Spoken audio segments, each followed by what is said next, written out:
ሰላም እንዴናችሁ በያላችሁበት ሁሉ ነገር ሰላም ነው። አሸን አንድ ያላችሁ እሞኝላችሁ አልቢስስ ጎንዶሎ ወዳች ላይክ እና ሼር ያደረጋችሁ ሐሳቦቻችሁ ለብዙዎች ኮፍሎ ለዚህን ከልብ አመሰግናችኋለሁ። ሐሳቡ ሲሞቻችሁ 4000 ላይክ እንድትገጩን በተሰናው ጋብዛችኋለሁ። ዛሬ ወደ ሚዛናችን ዘላችሁ የመጣነው ሶበር ዜና ኢራን የጦርነቱ ፊሽካ እስኪነፋ ድረስ መታገስ የቻለች አትመስልም። በትራንትናው ዕለት የአሜሪካን ጋይድድ ሚሳኤል ዲስትሮየር የጦር መርከብ መታለች። እንግዲህ እን ተከትሎ መርከቡ ነዶ ከጥቅም ውጭ ሆናል። በጣም የሚያስደንቅ ነው። እንግዲህ እንደምታውቁት አሜሪካኖቹ ኢራን መታለች ብለው ለመናገር እጅግ በጣም ነው የሚንቀጠቀጡት የሚፈሩት። ነገር ግን ያው እነሱ የተለመደን ተቃጠለች ነው ያሉ። በኢራን ፍቅር ነው ተቃጠለች። ሞተሩ ሁሉ ከጥቅም ውጭ ሆኖ ግማሽ አካሉ ከጥቅም ውጭ ሆኖ ተንሳፋፊ ብረት የሆነውን የጦር መርከብ ይሄ ዲስትሮየር ሚሳኤል ጋይድድ ዲስትሮየር መርከብ ተቃጠለ። በምን ስትለው መልስ የለም። በኢራን ፍቅር ብለን ይዘንላቻል ይሁንላችሁ። እንደዚሁም ደግሞ የተባበሩት አረብ ኤሚሬት በትራንትናው ዕለት $1 ቢሊዮን የሚያወጣ እጅግ በጣም የተራቀቀ የጦር አውሮፕላን ተመቷል። ይሄ የጦር አውሮፕላን ለሰርቪላንስ ስለዚህ ለስለላ ቅድመ ጥንቃቄ በቃ ተንሳፋፊ ራዳር ብላችሁ ያዙት እና ሰብ ግሎባል አይ የሚባል ይሄ ተንሳፋፊ የጦር አውሮፕላን እጅግ በጣም የተራቀቀ በመካከለኛው ምስራቅ የተባበሩት አረብ ኤሚሬት ብቻ ነው ያለው። አይገርማችሁ? የተባበሩት አረብ ኤሚሬት ብቻ ነው ይሄንን የጦር አውሮፕላን ይዛ የነበረው። እሱም እንግዲህ በትራንትናው ዕለት ወድሟል ማለት ነው። አጣነው፣ ጠፍቷል። በቃ የሚያስቀምጡት ምክንያት እንዴት እንደሚያሳፍራቸው። ምክንያቱም $20,000 $15,000 ቪዛ አይገዛም። እኛ ሀገር ለአንድ ቪዛ አንድ ቪዛ ሊገዛ ይችላል ይሆናል። አይገዛም። ቪዛም ራሱ አይገዛም። እንጎርማቸው እና አንድ ኤስፕሬሶ ሱዙኪ የማይገዛ ገንዘብ ነው። እነሱ $1 ቢሊዮን የሚያወጣ የአሜሪካን የጦር መርከብ አውድሞ ቁጭ የሚያደርጉት። ጭንቅላት ያስፈልጋል። ጭንቅላት ነው መቅደም ያለበት፣ ገንዘብ አይደለም። የህዝብ ቁጥር አይደለም። እኛ 100 ሚሊዮን ነን፣ እኛ 99 ሚሊዮን ነን። አይሰራም። ይሄ ጭንቅላት ነው መቅደም ያለበት። እና ኤሚሬቶቹ የነሱ ገንዘብ ከምንም የሚያድናቸው ይመስላል። ከምንም አያድንም። በዛሬው ዕለት በመላ መካከለኛ ምስራቅ በተለይ ደግሞ አደጋ ያለባቸው በኢራቅ፣ በኢራን፣ በሊባኖስ ምናምን እዛ አካባቢ ያሉ ዜጎቻቸው በአስቸኳይ እንድትመለሱ ብለዋል። ኤሚሬት ጦርነቱ እንደማይቀር ታውቃለች።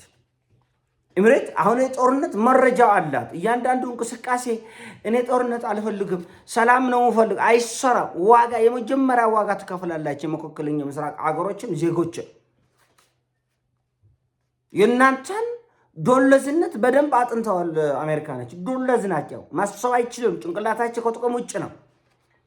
ስለዚህ የአሜሪካ አንዲት ብርጭቆ ከጠረጴዛ ሳይሰበር በአረብ ሀገሮች ውድመት ላይ የፈለገችውን ፖለቲካዊ ጥቅም ማስጠበቅ እንደምትችል ታውቃለች። እና ይሄ የኤሚሬት ሰብ ግሎባል አይ የሚባለው የስለላ የቅድመ ጥንቃቄ ተንሳፋፊ ራዳር በቀላሉ ነው ያወደመችው። $15,000 ጭንቄ ቅደም እንለው ሁሉ ጊዜ ለዚህ ነው። የአሜሪካ ይሄ ጋይድድ ሚሳኤል ዲስትሮየር የሚባል እጅግ በጣም የተራቀቀ የጦር መርከብ ከጥቅም ውጭ ነው የሆነው፣ ከጥቅም ውጭ። እና ይሄን ጉዳይ ማወቅና መረዳት በአግባቡም እንቅስቃሴ አድርጎ ራስን መከላከል የሚገባ ነው።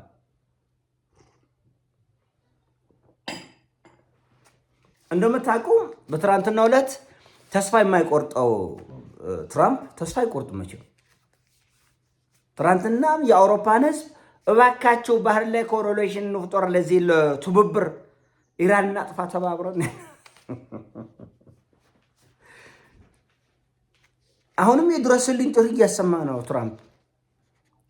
አውሮፓ ብያቻለሁ። ይሄ ሰውዬ አውሮፓ ከዚህ ጦርነት ውስጥ ገብቶ ምክንያቱም አውሮፓ ለዘመናት በዓለም እልቂትና ውድመት ያመጣ ጦርነት መሪዎች እነሱ ናቸው። ስለዚህ እነሱ የሌሉበት ነገር ሞቅ እንደማይል ያውቁታል እነሱ። እባካችሁ አሁንም ተስፋ እየሰደባቸው እንደገና ሲጨንቀው ደግሞ አውሮፓ እባካችሁ ባህር ላይ ጥምረት እንፍጠር፣ እባካችሁ ይሄን ሆርሙዝ ሰርጥ እናስከፍት። ሆርሙዝን ቀርቷል እኮ ቀይ ባህርን አሜሪካ አታስከፍትም። አንዳንድ አፍሪካውያን ሌላ ዓለም በሙሉ እንደነሱ ይመስላቸዋል። አይደለም። ወንዶች አሉ ብዙ ዓለም ላይ። እንዴት አሜሪካ ይላል? ሰላንተ ዳይፐር ደርብ ለሌላውን ለሌሎች ተውላቸው። ሁቲን እኮ በድርድር ያስቆመች አሜሪካ። አውሮፓ አንገባም እዚህ ውስጥ ነው ያለ። ለምን? ቀይ ባህር በጣም ጠባብ መንገድ ነች። በዛ መንገድ ላይ ያገኙትን እየወረወሩ የኔ ጌታ ቁም ስቅልህን ነው የሚያሳየ። እንዲህ ያለ ቀልድ የለም። እንዲህ ያለው ቀልድ የለም።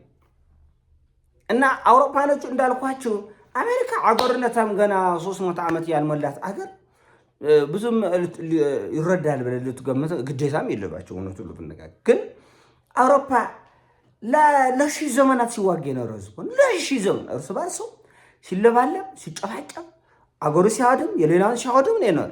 ይጎርማቸዋል። ወደ ቀልባቸው በተመለሱበት በዚች 60-70 ዓመት ነው አገራቸውን 80 ዓመት ነው በዚህ ደረጃ የገነቡት። በዚህ ደረጃ እንጂ ለረጅም ዓመት ሲወድም ሲቃጠል ሲፈርስ ሲቃጠል የኖረ አህጉር ነው። እና አንድ ነገር ማለት የምፈልገው ነገር አሜሪካኖችም ያለ አውሮፓ ፈቃድችን ሆርሙዝ ሰርጥ ያለ አውሮፓ እርዳታ እንዳልኳችሁ ነው። አውሮፓኖችም ወደ 32 አገር እስከ አፍንጫው የታጠቀ ወታደር አይልኩም። ኢራንን ለማውደም ይችላሉ፣ ለማስከፈት አይችሉም። እርግጠኛ ነኝ የምነግራቸው ለማስከፈት አይችሉም። በምንም ተአምር ነው ማለት በየሶርቻው ይጠብቋል። ሆርሙዝ ሰርጥ ላይ ይጎዘግዝላል። ፈንጂ እንደ ቄጤማ ይጎዘግ አይሆንም። በቃ አይሆንም። ይሄን ያውቁታል አውሮፓኖች። እንዲህ ያለ ርህራሄ ከመቼ ወዲህ ነው አውሮፓ ህብረት አሳይቶ የሚያውቅ? በምድር ላይ ለነዚህ ለሆረንጀቻ እንዲህ ያለ ርህራሄ አሳይተው አያውቁም። የኢራን ጉዳይ ከአቅም በላይ እንደሆነ ያውቁታል። 4 ነጥብ ከአቅም በላይ ነው። የማይሆን እብደት ነው። ኢራኖችን ማጥፋት፣ ማውደም፣ ከተማዎቻቸውን ማፈራረስ እንችላለን። እኛስ ነው ጉሮራቸው ታንቆ ይከርማል። አለቀ። 50 ዓመት ይፍጭ 100 ዓመት ይፍጭ እነዚህ ነፈስ የዶነዘዘ አረቦች ያለ ማሰብ ጭንቅላታቸው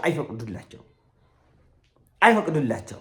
ይሄ ጦርነት በነሱ ህዝብ፣ በነሱ መሬት፣ በነሱ ትሪሊየን ዶላር ላይ እየተደረገ እንደሆነ ያውቁታል። የወደመውን ስጡኝ ካሁን በኋላ የሚወድሙትን ተውት። ትንሽ እንኳን ትርዳኝ አሜሪካ ሲባል ድንቡላ 10 ሳንቲም አንሰጡም ያለ 10 ሳንቲም አንሰጡም። ውጊያ ከፈለጋቸው እንዋጋ ከኢራን ጋር ሎግዛቸው። እራሳቸው ጦርነት ጀምረው አሁን አሜሪካኖች አክት እያደረገ ያሉት ልክ አረቦችን ከኢራን እየተከላከሉ እንደሆነ መጀመሪያ ጠላትነት ይፈጥራሉ። ከዛ አንተ እርስ በርስ ደም ከተቃባ በኋላ እነሱ ያንተ አዳኝ በቃ መሲህ ሆኖ ይመጣሉ።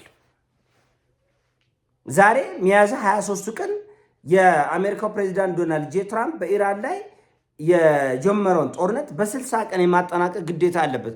ያለ ኮንግረስ ፍቃድ ጦርነት መግባት አይችልም። የአሜሪካ ፕሬዚዳንት ህጉን ነው ማለት ያለው። ለስሙላ የተቀመጠ ህግ ያለ አሜሪካ የኮንግረስ ፍቃድ ፕሬዚዳንቱ ጦርነት ማወጅ አይችልም።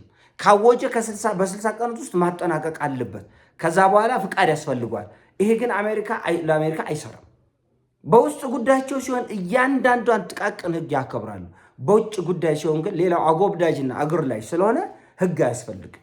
ዝም ብለህ የፈለግከውን ያማረህን ደስ ያለህን ማድረግ ትችላለህ። እና አሁን ዓለም አቀፍ ህግ የሚባል ነገር የለም። አብቅቶለታል። የራሳቸውን ህግ እንኳን በውጭ ጉዳይ ሲሆን ግድ ነው ወጥረው ይዟቸዋል። የውስጥ ጉዳይ ሲሆን ለምን አገሪቱ እንዳትፈራረስ ስለሚፈልግ በውስጥ የዜጎቻቸውን ሀሳብ ያዳምጣሉ። መሪዎቻቸው የዜጎቻቸውን ጥቅም ይጠብቃሉ። ሌላው ትርፉ ዓለም ላይ ነው አሁን የሚደራደሩት። እነሱ የሚቀልዱት ያለው ሌላው ትርፍ ዓለም መቀለጃ የሆነ ዓለም አለ። በተለይ ይሄ አፍሪካና የአረቡ አካባቢ ላይ የነሱ ማለው ገጫ ከዚች ከጥፍር ቆሻሻ የሚቆጥሩት ነገር የለም።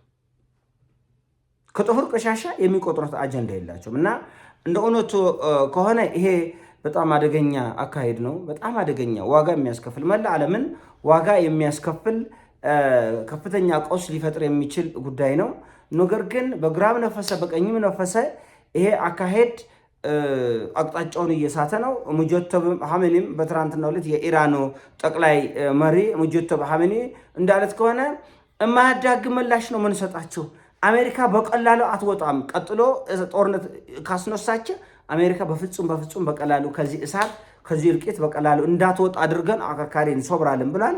በርግጥም አሁን የሁለተኛው ዙር ጦርነት በጣም አውዳሚ ነው የሚሆነው። አሜሪካኖች ያሰቡት ምንድነው?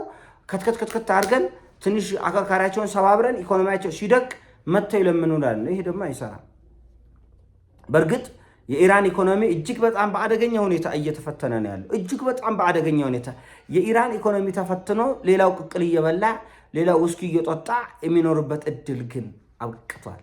ይሄን ሀሳብ ሲሞቻችሁ ላይክ አድርጉ፣ ሼር አድርጉ። ወዳችኋለሁ። ይሞቻችሁ። ፒስ